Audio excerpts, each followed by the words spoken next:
भगवत्प्रसाद यस्याः प्रसादान्नगति कुतोऽपि ध्येयं शुभंस्तस्य यशस्विसन्धां वन्दे गुरुश्रीचरणारविन्दम् आजानुलम्बितभुजौ कनकावदातौ सङ्कीर्तनैकपितरौ कमलायताक्षौ विश्वम्भरौ द्विजवरौ युगधर्मपालौ वन्दे जगत्प्रियकरौ करुणावतारौ नमस्त्रिकालसत्ताय जगन्नाथसुताय च सभृत्ताय सपुत्राय सकलत्राय ते नमः।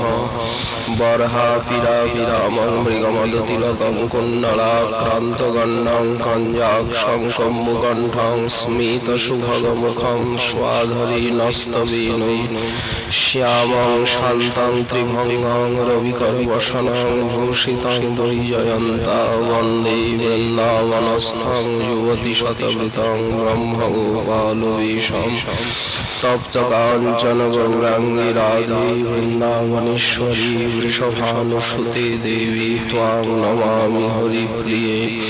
मूकं करोति वाचालं पङ्गुं लङ्घयते गिरिं यत्कृपातमहं वन्दे परमानन्दमाधवं।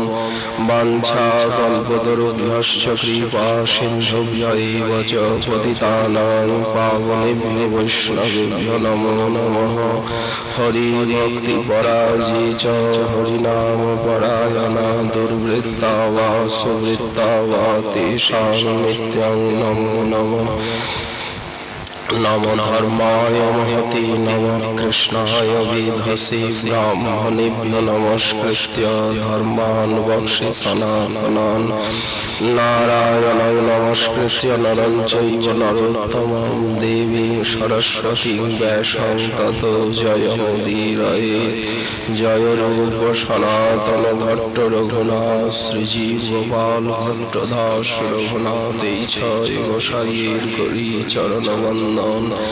যাহা হইতে বিঘ্ন নাশ অভীষ্ট পূরণ দুর্গমে পথিমেন্ধস্য স্খলৎপাদগতির্মোহ সকৃপা জ্যেষ্ঠদানেন সন্ত সন্ত্যবলম্বনম।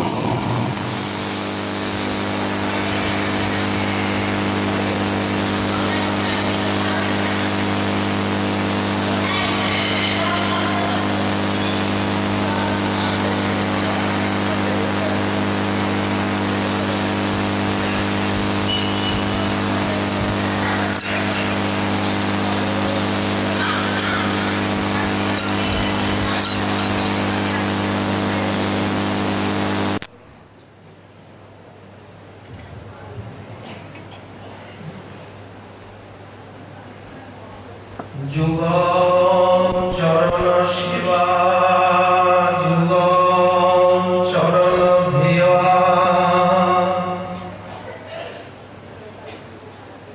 যুগলে মনের প্রীতি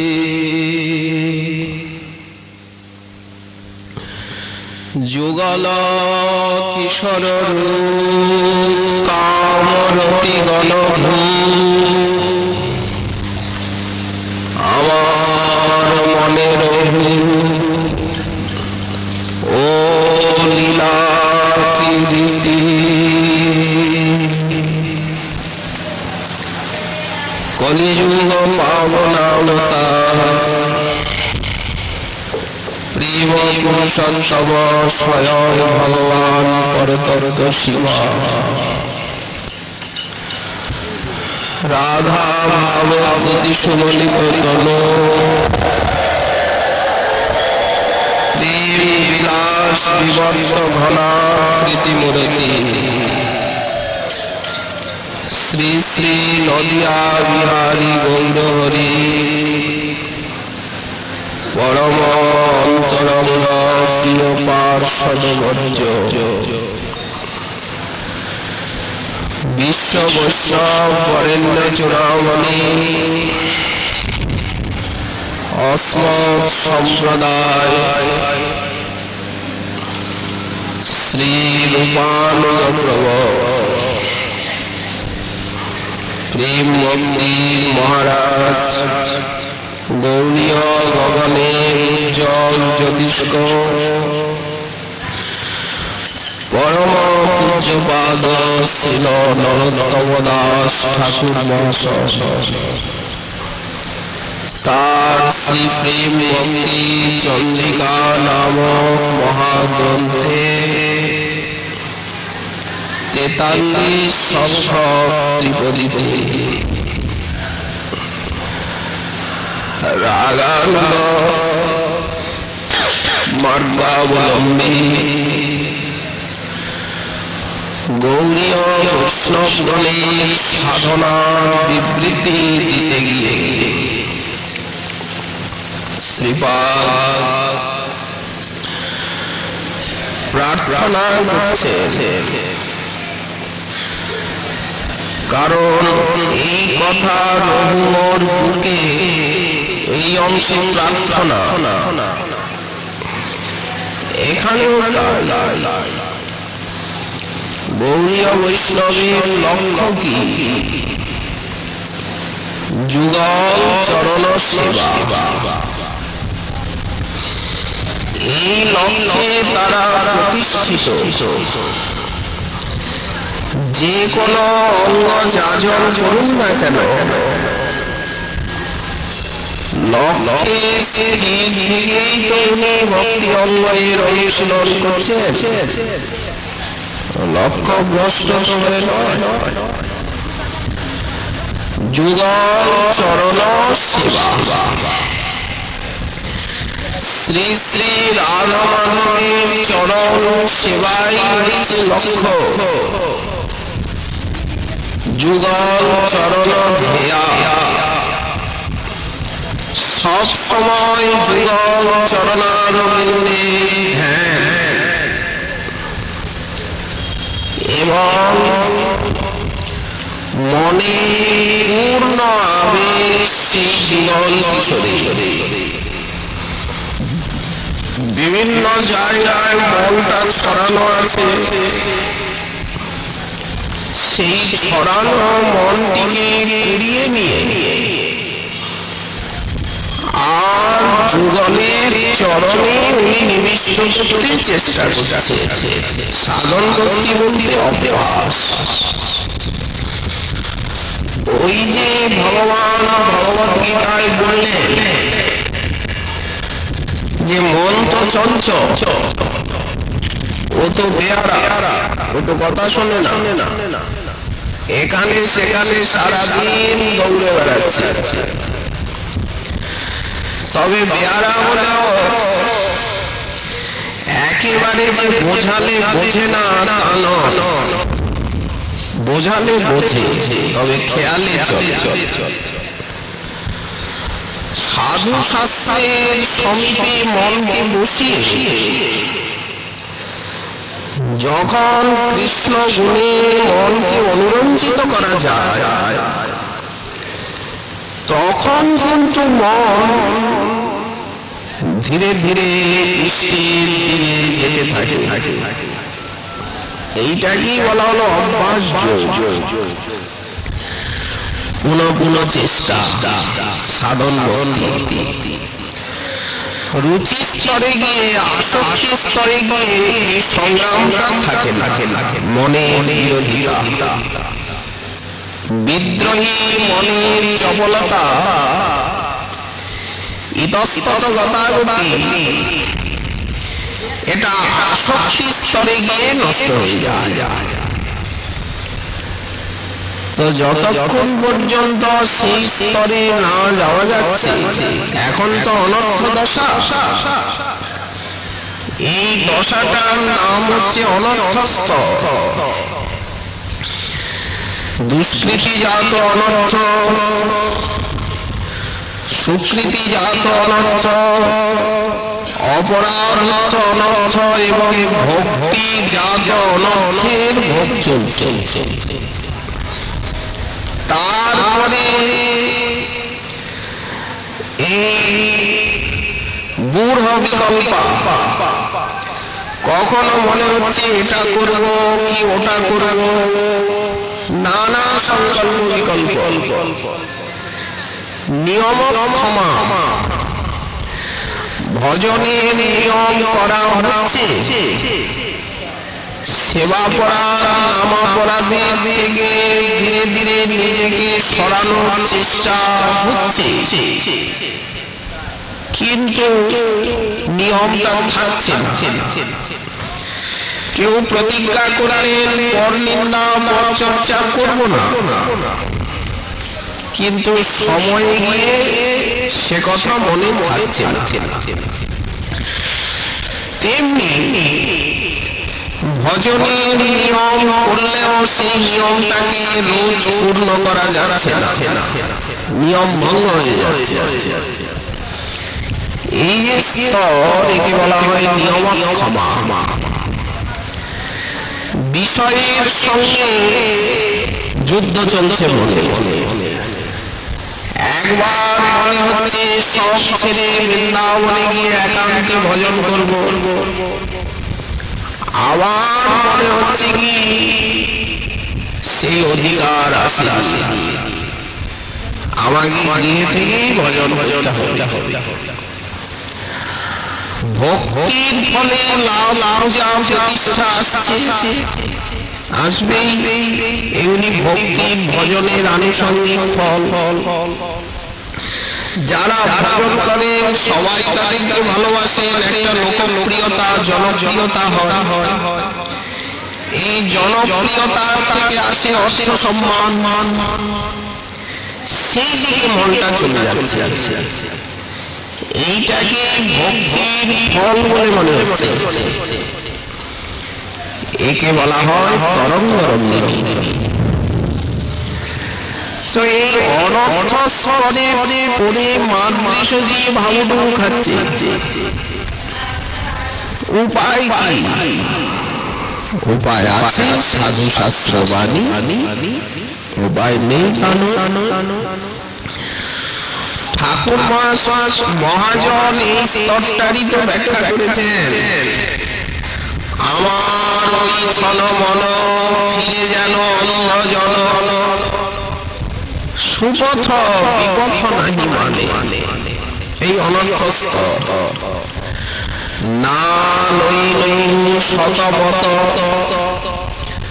আমার অসতে মজিল চিত, তুয়া পদে না করিল আস। সাগর মহাশয় বলেছেন বিষয় বিষম বিষ সতত খাইব, গৌর কীর্তন রসে মগন না হইব। একই ঝঙ্কার। উপায় কি? মহাজন বললেন নামা পড়া যত্নে করহ বর্জন, নামা পড়া সেবা পড়া বৈষ্ণব পড়া। নামা পড়া তো সবচেয়ে বড় অনর্থ, দুর্দৈব অন্তরায়। তো নামা পড়া যত্নে করহ বর্জন, একদিনে হবে না, সময় লাগবে, এতদিনের অভ্যাস। অসৎ ছাড়ি সঙ্গ কর সাধুজন। এই অসৎ শব্দের পরিভাষাটা কিন্তু খুব ব্যাপক। কে অসৎ? অসৎ বলতে দেহ, দৈহিক পার্থিব পদার্থ। আত্মা সৎ।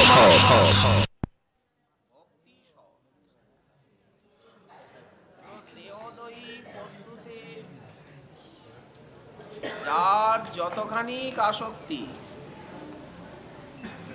তিনি ততখানি অসৎ। ওই জন্য মহাজন বলছেন যে অসৎ ছাড়ি সঙ্গ কর সাধুজন। অসৎ সঙ্গকে ত্যাগ করে সাধু সঙ্গ করো। তৃণাপি শ্লোকমত কর ব্যবহার। তৃণাপি শ্লোক তো যাজন করতেই হবে, তা না হলে তো অপরাধ ক্ষয় হবে না। অনর্থ নিবৃত্তি হবে না। অমানি মানদ না হলে হরিনাম কীর্তনে পূর্ণ অধিকার লাভ হবে না। ত্রিনাদপি শ্লোকমত কর ব্যবহার, সদা হরিনাম করো। একেবারে গোড়ার কথায় ঠাকুর মহাশয় তো এখন রাগানুগা ভক্তির লালসা প্রকাশ করছেন, আর এই কথাগুলি একেবারেই সাধন ভজনের গোড়ার কথা। ত্রিনাদপি শ্লোকমত কর ব্যবহার, সদা হরিনাম করো। সাত্বিক প্রসাদ আহার, যা ভগবানের ভোগ লাগবে না, সর্বইন্দ্রিয়ে প্রসাদ আহার, সাত্বিক আহার। আর শুদ্ধ সত্য শুদ্ধ স্থিত, সত্য শুদ্ধ ধ্রুবাস্মৃতি, ধ্রুবাস্মৃতি সর্বগ্রন্থিনাং বিপ্রমক্ষ। এখানে সাত্বিক বা প্রসাদ আহার বলতে কি রাজসিক তামসিক সর্ববস্তু বর্জন, মনটাকে রজতম টেনে নিয়ে যাবে। সর্বেন্দ্রিয়ে প্রসাদ সেবন, কৃষ্ণানুশীলন। তেমনি গ্রাম্য বার্তা ত্যাগী উচিত ভজনে, গ্রাম্য কথা না শুনহ থাকো নির্জনে। গ্রাম্য বার্তা অসৎ বার্তা হচ্ছে বেশ্যা। বার বনিতা যেমন রূপ দেখিয়ে সৌন্দর্য দেখিয়ে মনকে অপহরণ করে নেয়, তারপরে ধন প্রাণ সবকিছুই অপহরণ করে, তেমনি অসৎ বার্তা বিস্ত্রিজ মতি সর্বস্ব হরণী। শ্রী রঘুনাথ দাস গোস্বামী পাদ বললেন মনে শিক্ষা। গ্রাম্য বার্তা শব্দের স্থূল অর্থ হচ্ছে সাংসারিক কথাবার্তা, আরো স্থূল হচ্ছে নারী পুরুষ সম্পর্কিত আলোচনা, আর সূক্ষ্ম অর্থে গ্রাম্য বার্তার অর্থ হচ্ছে জগৎ সম্পর্কিত আলোচনা। গ্রাম্য বার্তা উচিত ভজনে, গ্রাম্য কথা না শুনহ থাকো নির্জনে। কেউ যদি বলে কানের কাছে, বললেন তখন নির্জনে থাকো, কান জ্বালা বলা না। তারপরে গৌরাঙ্গ চরিত্রে মন করহ নিবেশ, পরনিন্দা সর্বেন্দ্রিয়ে করি পরিহার। এই একটা পরম শত্রু পরচর্চা। পরচর্চা সর্বেন্দ্রিয়ে করি পরিহার। নাম রূপ গুণ লীলা, চারটি নিয়েই তো আমাদের যা কিছু খেলাধুলা।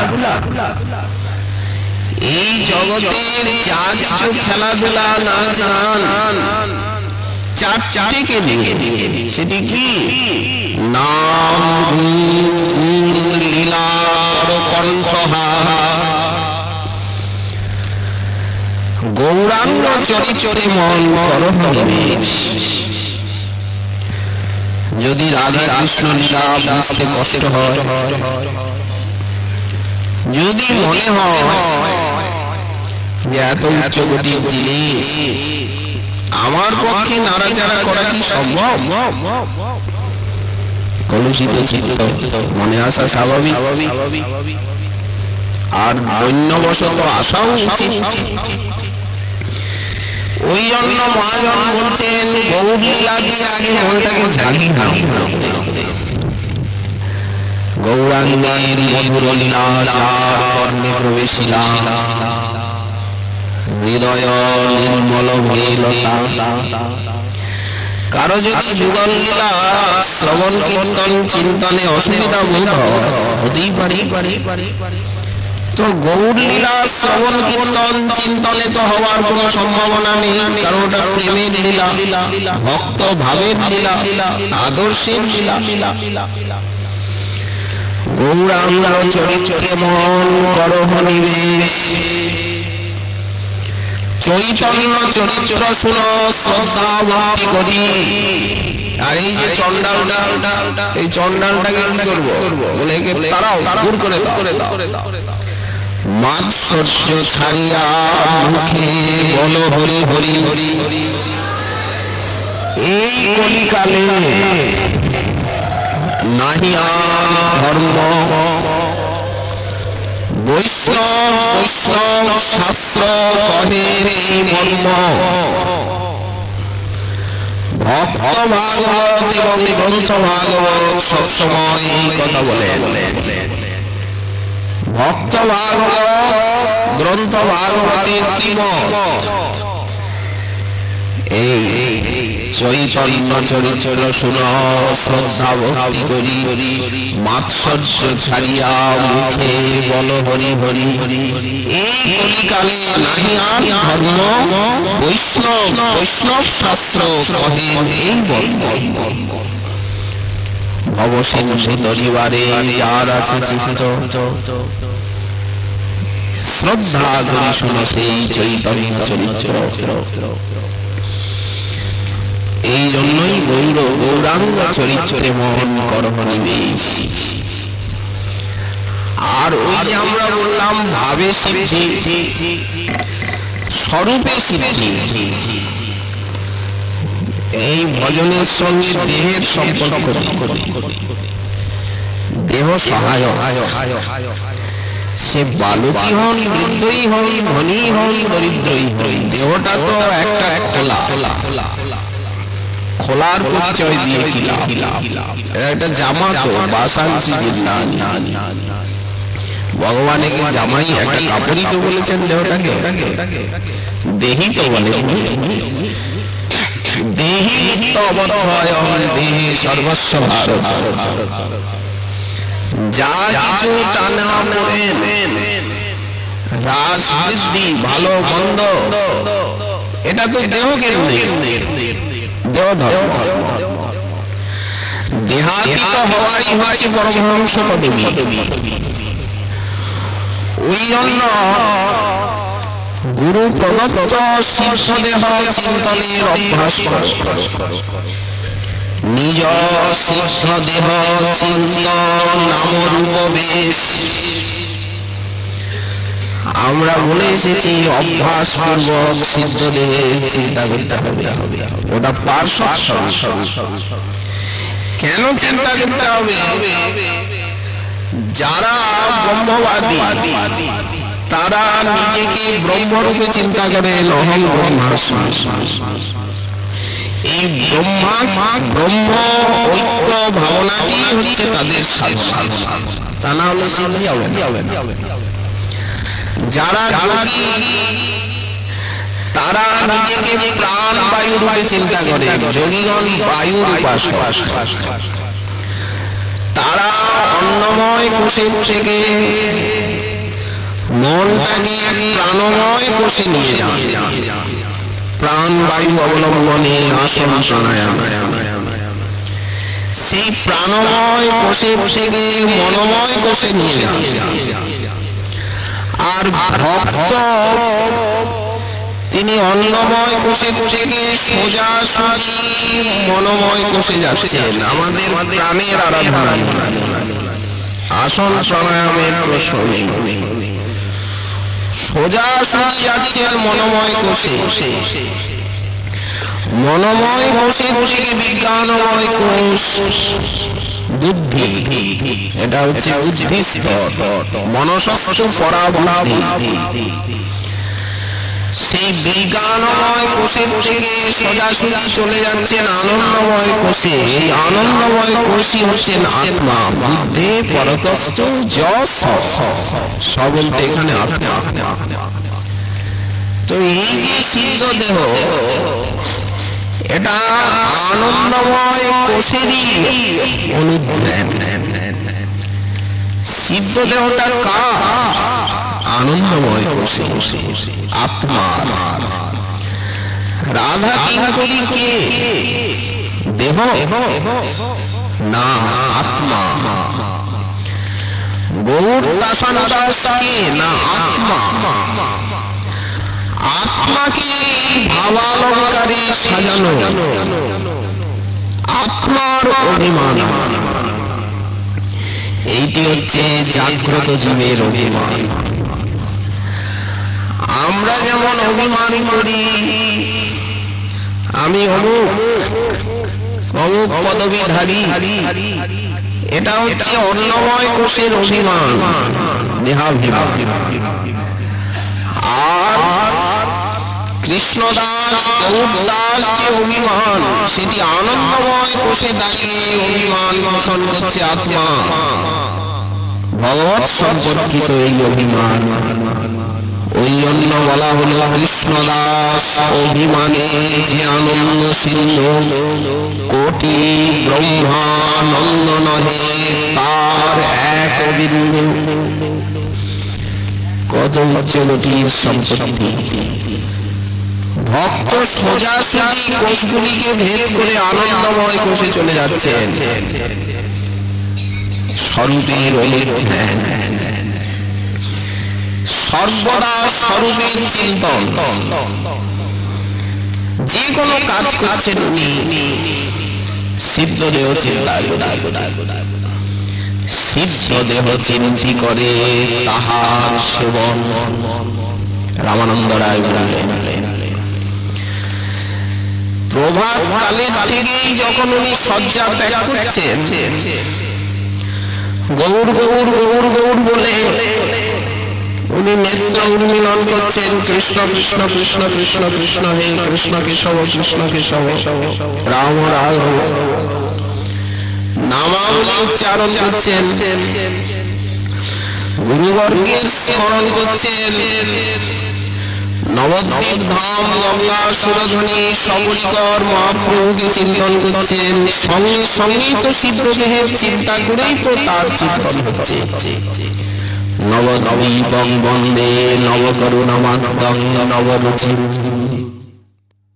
যেখানেই থাকুক প্রগী শ্রীবাসস্য দ্বিজকুল রবৈ নিষ্কুট বরে শ্রুতির্ধান প্রক্ষ সপদিগত নিদ্রং পুলকিতম হরের পার্শ্বে রাধা স্থিতিমনুভবন্তং নয়নজয়ী জলৈ সংসিক্তং সংসিক্তাঙ্গং বরকনক গৌরং ভজমন।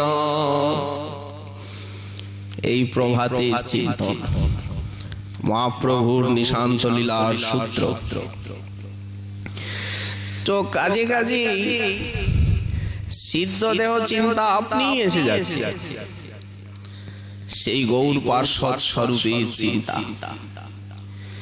তেমনি বৃন্দাবন, যমুনা, রাধাকুণ্ড, গোবর্ধন, দ্বাদশ বন উপবন সমস্ত ব্রজ পরিকরকে চিন্তা করছেন।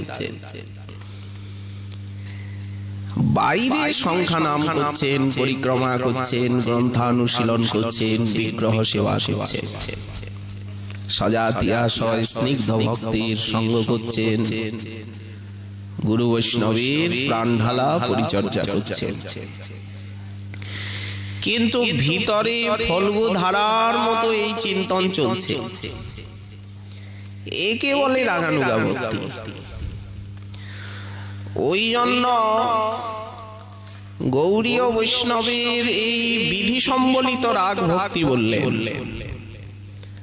বাইরে বিধি যেমন কার্তিক ব্রত পালন করছেন, নিয়ম সেবা, এটা তো সেই 64 ভজনাঙ্গের ভিতরে একটি 58 সংখ্যক অঙ্গ। এটি শ্রবণ কীর্তন অর্চন বন্দন করছেন। বাইরে বিধি, ভিতরে রাগ। ভিতরে হচ্ছে রাগ। যারা বলেন যে আমাদের বিধির প্রয়োজন নেই, তারা কিন্তু উচ্ছৃঙ্খলতাকেই প্রশ্রয় দেন।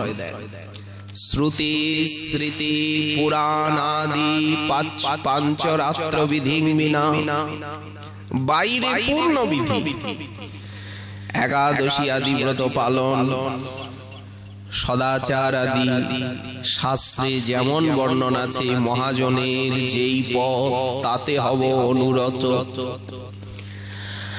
আমাদের গোস্বামী পাদগণ সাক্ষাৎ রাধা কিঙ্করী হয়েও গৌর দাস হয়েও কখনো বিধিকে লঙ্ঘন করেননি। 3 সন্ধ্যা রাধা কুণ্ডে অপতিত স্নান, এই তো বিধি। রঘুনাথের নিয়ম যেন পাষাণের লেখা। হরিদাস ঠাকুর 3 লক্ষ নাম গ্রহণে অক্ষম হলেন, বার্ধক্যবশত মহাপ্রসাদটা আর গ্রহণ করলেন না। গোবিন্দ কহে উঠ আসি করহ ভোজন, হরিদাস কহে আজি করিমু লঙ্ঘন। আজকে তো ব্রত নয়, উপবাস করবে কেন? সংখ্যা কীর্তন নাহি পুরে কেমতে খাইমু, মহাপ্রসাদ আনিয়াছ বলো কেমনে উপেক্ষিব। এই তো একদিকে ভজনের নিয়ম, বিধিকে তো বুড়ো আঙ্গুল দেখাননি, উনি তো সাক্ষাৎ ব্রহ্মা। তাহলে ব্রহ্ম হরিদাস।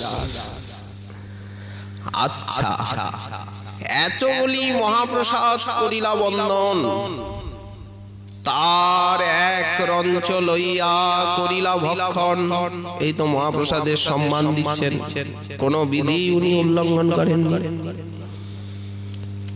কি দেখালে গৌর পার্শ্বদ, বাইরে থাকবে বিধি। যখন রঘুনাথ দাস গোস্বামী পাদির ভজন নিয়ম বলা হচ্ছে, সহস্র দণ্ডবত করে, এই তো বিধি। লয় লক্ষ নাম, 2 সহস্র বৈষ্ণবের নিত্য পরনাম, এই তো বিধি। দিবারাত্র রাধা কৃষ্ণের মানস সেবন, এই তো বিধি। প্রহরেক মহাপ্রভুর চরিত্র কথন। তো এই বিধিটা হচ্ছে রাগানুগা ভক্তির বিধি। এক হচ্ছে বিধি ভক্তির বিধি, শাস্ত্র শাসনের ভয়ে, নরকাদি ক্লেশের থেকে উদ্ধার পাওয়ার ভয়ে ভজন।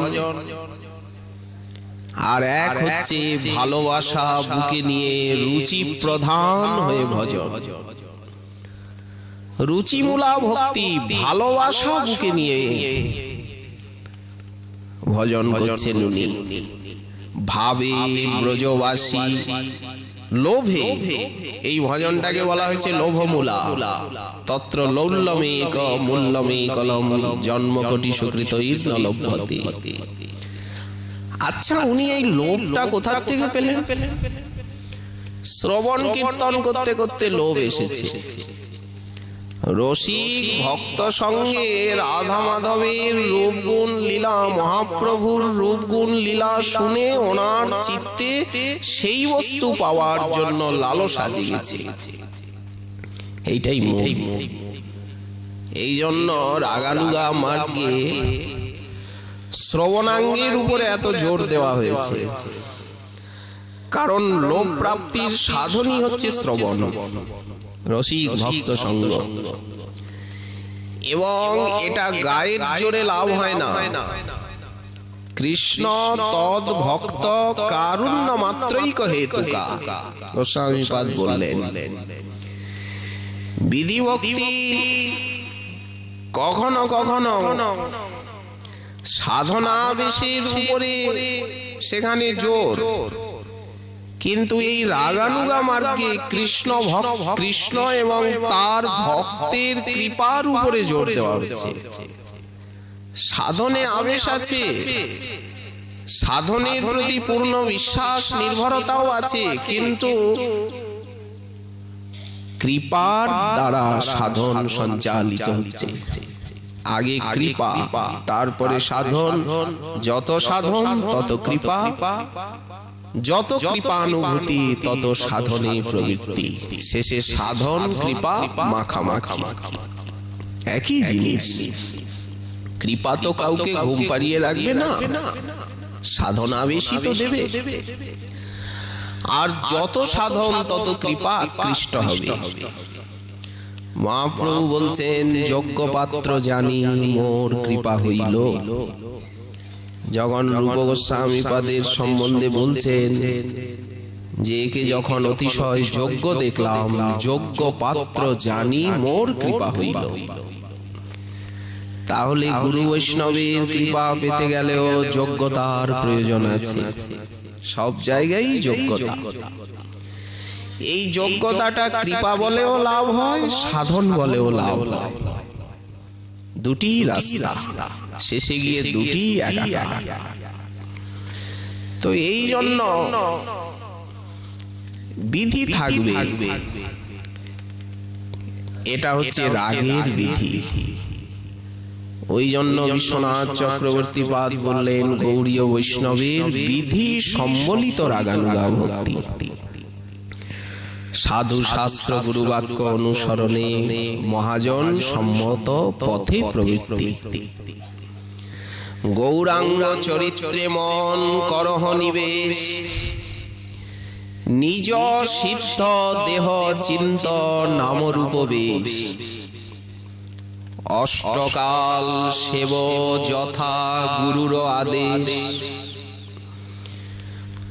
সমস্ত গোস্বামী শাস্ত্রের এই সার উপদেশ, সমগ্র গোস্বামী গ্রন্থের সারাৎসার এই কথা। আর মহাপ্রভু রঘুনাথ দাস গোস্বামী পাদকে যে শিক্ষা দিলেন, অমানি মানদ সদা কৃষ্ণ নাম লবে। আর ব্রজে রাধা কৃষ্ণ সেবা মানসে করিবে। তিষ্ঠন ব্রজে তদনুরাগী জনানুগামী। কালং নয়েত ইতি অখিল উপদেশ সারম। উপদেশামৃত। কৃষ্ণ নাম রূপ গুণ সুচরিত। সুচরিত বলতে লীলা। তার চারটে জিনিস হলো কৃষ্ণ নাম রূপ গুণ সুচরিত। পরম যতন করি, এখানে পরম যত্নের সঙ্গে বলা হচ্ছে। রসনা মানসে করহ নিয়োগ। কেউ যেন মনে না করে যে ভজন করতে গেলে অনেক টাকা পয়সার দরকার আছে, শরীর সুস্থ থাকবার প্রয়োজন আছে, অনেক কিছু দরকার। অনেক কিছু না হলে ভজন হয় না। কথাটা কি তাই? দুটি জিনিস দিয়ে ভজন হবে, এক রসনা আর এক মন। যারা যারা ভজন করবেন, যে যে ইন্দ্রিয়গুলি, তার ভিতরে দুটো মুখ্য, একটা জিহ্বা আর একটা মন। সে শয্যাশায়ী হয়ে কেউ বিছনায় পড়ে আছে, তো কি হয়েছে? জিভটা তো নড়ে, জিভটা তো এখনো আড়ষ্ট হয়নি। মনটাও তো আছে, মনের মনন শক্তি তো নষ্ট হয়নি, তো সবই আছে। বিছনায় শুয়ে আছেন, শয্যাশায়ী, ইত্যাদি। কি হলো? রসনা মানসে করহ নিয়োগ, ক্রমবিধি অনুসরি। এই ক্রমবিধিটি কি? ক্রমবিধি হচ্ছে ধীরে ধীরে, ক্রমপন্থায় অভ্যাস। একবারে লাভ দিয়ে তো হবে না, তাই ক্রমবিধি অনুসরি। ব্রজে বাস করি রাগানুগা হইয়া, স্মরণ কীর্তন কর। এ অখিল কাল করহ যাপন, এই উপদেশ সার ধর। সমস্ত কাল সময় জীবন এইভাবে যাপন কর। ওই জন্য বললেন, গৌরাঙ্গ চরিত্রে মন করহ নিবেশ। যদি যুগল চরণে মনটা বেলাতে, আবিষ্ট করতে কষ্টবোধ হয়, তো মহাপ্রভুর নাম রূপ গুণ লীলা অনুশীলনে মনে আবেশ আনো। গৌর তত্ত্ব শোনো, গৌর ভক্তের সঙ্গ করো, গৌর মহিমা শ্রবণ করো। কে এই গৌরাঙ্গ? ব্রহ্ম আত্মা ভগবান সর্বশাস্ত্রে যারে গান, দেব দেবী বন্দিত চরণ। মহাপ্রভুকে কিভাবে বুঝতে হবে? সাধারণত আমরা বাঙালি, বাংলায় 5 রকম 5 মেশালি নানা রকম জিনিসের সমাহার। বাংলাদেশ বড় বিচিত্র জায়গা, বাঙালি জাতি বিচিত্র জাতি। পঞ্চব্যঞ্জন না হলে যেমন চলে না, প্রসাদ রচে না, যেমন আহারের রুচি বিহারের রুচি, তেমনি এক মত নিলে বাঙালির চলবে না। 5 রকম 50 রকম মতবাদ প্রয়োজন। 50টা ভগবান, 50টা মত, 50 রকম পথ। মহাপ্রভুকে সাধারণত বাঙালি আমরা তো মহাপুরুষ বলে দেখি। অনেক সময় মহাপ্রভুর উপরেও বড় বড় মহাপুরুষের কল্পনা করি, চিন্তা করি কি না? মহাপ্রভুকে ব্রহ্ম, আত্মা, ভগবান, সর্বশাস্ত্রে যারে গান, দেব দেবী বন্দিত চরণ, যোগী জ্যোতি সদা ধ্যায়। এই গৌরাঙ্গকে সুরেশানাং দুর্গম, বড় বড় দেবতার দুর্গম এই মহাপ্রভু। ব্রহ্মাদি দেব যারে ধ্যানে নাহি পায়, যার নামানন্দে শিব বসন না জানে, কে এই গৌরাঙ্গ? সুরেশানাং দুর্গম গতিরতি শয়ন উপনিষদাম।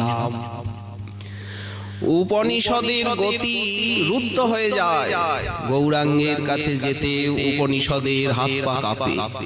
সে কি বলেন? হ্যাঁ, শ্রুতির বাণী লুপ্ত হয়ে যায়। গৌরাঙ্গের কাছে যেতে শ্রুতি সাহস পায় না। কি করে পাবে? মহারাজ বিলাসের পরিণতি, রাই কানু একাকৃতি, সেখানে শ্রুতি যাবে কি করে? শ্রুতি তো সৃষ্টি তত্ত্ব নিয়েই, আত্মতত্ত্ব নিয়েই শ্রুতি ব্যস্ত। তাই সুরেশানাং দুর্গং গতিরতি শয়ন উপনিষদাম, মুনীনাং সর্বস্বং প্রণত পটলিনাং মধুরিমা, বিনির্যাস প্রেম্ন নিখিল পশুপালাম ভুজদৃশাম। এই গৌরাঙ্গ যোগী জ্যোতি সদা ধ্যায়, যার তত্ত্ব নাহি পায় বন্দ সেই সচিরনন্দন।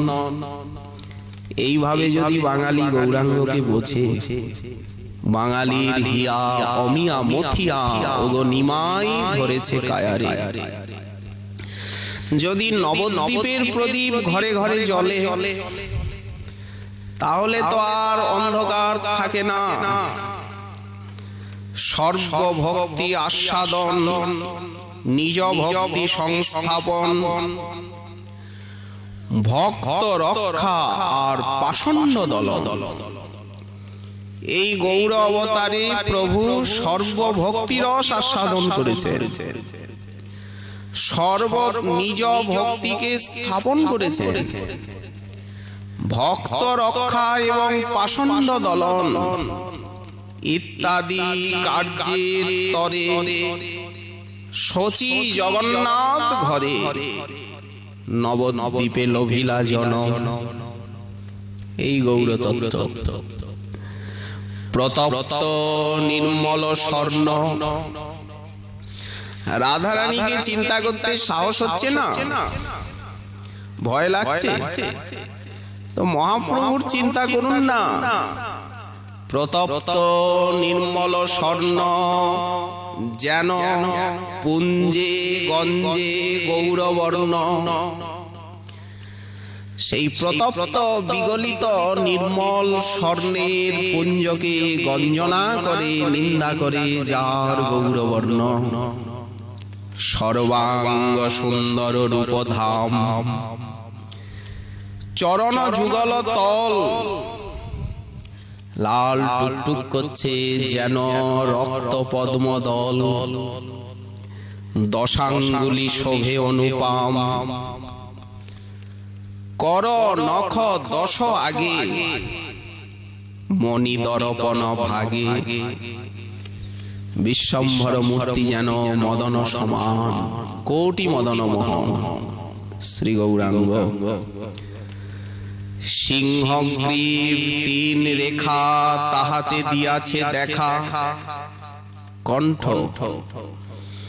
গ্রীবাটা সিংহের মতো, চৈতন্য সিংহের নবদ্বীপে অবতার। সিংহগ্রীব সিংহ বীর্য, সেই সিংহের হুঙ্কার। তাই সিংহগ্রীব তিন রেখা, তাহাতে দিয়াছে দেখা। অধর বান্ধুলি পুষ্পাকার, লাল টুকটুক করছে সেই অধর কিশলয় বান্ধুলি পুষ্পের মতো। সুবর্ণ দর্পণ জিতি, গণ্ডস্থল যুগ্মাকৃতি। মুক্তা পাতি যিনি দন্তা বলি, মুক্তা পাতিকে জয় করে যার দন্তের শোভা। নাসা তিল ফুল জনু, সেই ভ্রুযুগ্ম যেন কামধেনু ধনু। ভ্রুযুগল যেন কাম ধনু, কন্দর্পের ধনু। সায়ক সুন্দর অলিক স্থলী, অমল কমল আখি।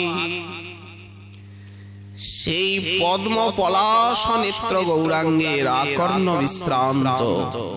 তারা যুগ্ম যেন ভৃঙ্গ পাখি, অনুরোধে অরুণ সজল।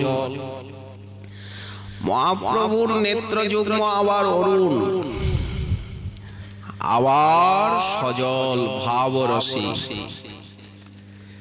করুণায় আয়ত বিস্তৃত গৌরাঙ্গের নয়ন।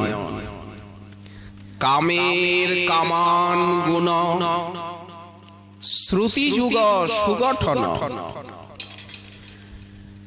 কর্ণযুগলকে মনে হচ্ছে যেন কামের কামান। তাহে শোভে রতন কুণ্ডল,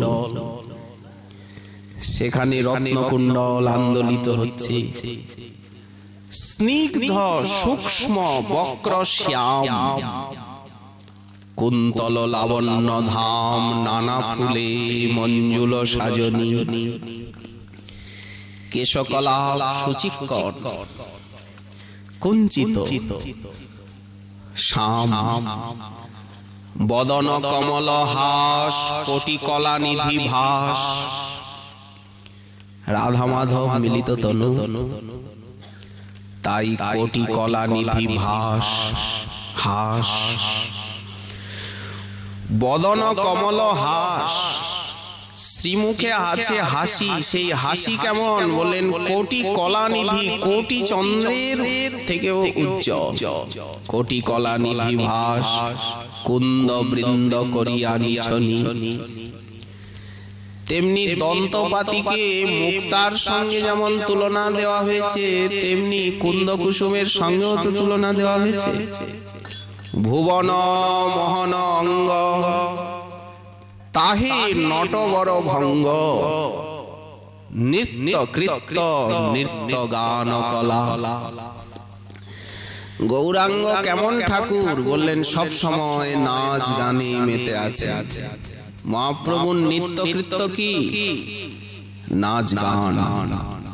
নিত্য কৃত্য নিত্য গান কলা। দুই বাহু তুলি যবে, ভাব ঘরে ফিরে তবে। মনে হয় যেন তাহে যেন অনন্ত চপলা। মহাপ্রভু যখন সেই নৃত্য গীত রঙ্গে, তার গমন নটন লীলা বচন সঙ্গীত কলা। মধুর চাহনি আকর্ষণ।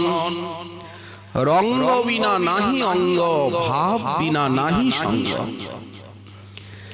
তাই ভুবন মোহন অঙ্গ, তাহে নটবর ভঙ্গ। নৃত্য কৃত্য নৃত্য গান কলা।